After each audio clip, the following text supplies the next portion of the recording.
I would ask that if everybody can please hold your applause until the end. It just will help to speed things along, and we'll be able to make sure that we hear all of each of the candidates' responses. So with that, I'll move into the first question. Gentlemen, this question deals with jobs and particularly with the minimum wage. As you know, the House of Delegates has passed a proposal to raise the minimum wage from $7.25 an hour up to $10.10 an hour. According to a recent study by Professor Stephen Fuller of George Mason University, a $10 minimum wage in 2015 would result in the state's employment base decreasing by nearly 6,000 jobs. In the event that the minimum wage is increased, what would you do as governor to bring 6,000 jobs back to Maryland? Delegate George. That starts with me. You're the first up. Okay. Well, I started with that. Import, export, well, I started with manufacturing in those areas. We're expanding the harbor. They talk about how many jobs we'll create. They're talking about the building of the harbor or the loading, unloading ships. We should be attracting import, export businesses. We have to have holding areas. Good luck doing that if you have a grain tax, but we'll get to that later. There's so many things that we can do in this state to bring those jobs back. I am a businessman. I had to start from scratch. I had to pay my own way through college, get a trade, and get out there to support my family. I know what small businesses are going through. That's what I had to do. That's how I got involved. They asked me to go testify on business issues before the legislature. Then they asked me to run against the speaker. Then they asked me to run for governor. Those jobs are very important. We need the entry-level, mid-level jobs. Getting that income tax down, I came out a long time ago with that plan to lower it 10%, make it retroactive. So a year from now, you will get an income tax break and lower it 10% across the board. That's just the beginning. I have a way to do that through my audits of independent agencies. We've already uncovered $5 billion that's continually wasted time and time again.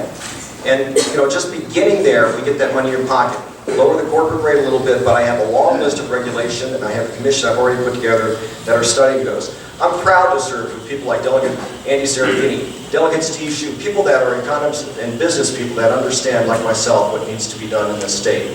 We know how to do it. I'm the outsider, the businessman, but I have the inside track. I've been successful for 8 years in that legislature. If you say a Republican can't get things done, I have. We'll talk about that soon. Thank you.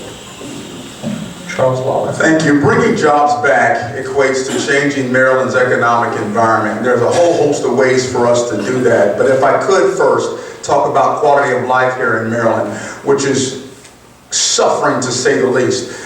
Increasing minimum wage with the same depriving quality of life standards we have in this state will not make things any better. In fact, it could very easily make them worse, and it will, because we will lose jobs. Let's start with those 74 new taxes, fees, and regulations that have been imposed upon Marylanders over the past 7 years. Let's look at eradicating those things. Let's look at ensuring we do external audits on every bill, specifically those that are tax bills that are already on the books, to ensure that there's no bait and switch tactics that Annapolis is known for. Change the corruption of our state. If we're going to do something about improving people's quality of life, we have to stop taxing them to death, taxing them out of business. Even a gas tax that's progressive, that will increase over the next 4 to 5 years according to cost of living. We have to engage in a conversation specifically with Marylanders across the aisle that doesn't lead with how we want to better off businesses. No, let's lead with quality of life of individuals, and business will prosper at the same time. If we change the conversation, we'll bring more people over to our side and we'll win in November. Now, if we're going to change the economic condition, I'm all about eliminating the personal income tax. I came out with that January 2016. I'm sure you've had a chance to look that up. We've reached out to experts and Dr. Arthur Larford to endorse our plan and to endorse eliminating the personal income tax, a 5-year phase-out program of that personal income tax. That, as well as transparency and many other things, will lead us to a better quality of life without driving yet more business out of our state. And again, if I could just ask you to please hold your applause. Mr. Vaeth. They couldn't help it. I think we got to start talking about renewable energy and implementing more solar technology. We ought to be talking about offshore wind, because those will create manufacturing jobs here in the state of Maryland. My energy plan, because I'm in the solar business now, through our research and our business model that we put together, if we put solar panels on everybody's house, we could lower everybody's bill to about $100 a month. And that would last for 10 years, and then for 15 years you'd have free energy. You don't have to come to my website to read all about it. But we're going to have somebody who can build those solar panels. We're going to have to teach them how to do it. And we can provide opportunities for people that don't want to go to college and get their education that way. Like I said before in another debate, I didn't want to go to college. I just wanted to be like my dad was. He was a truck driver, and he was a good man.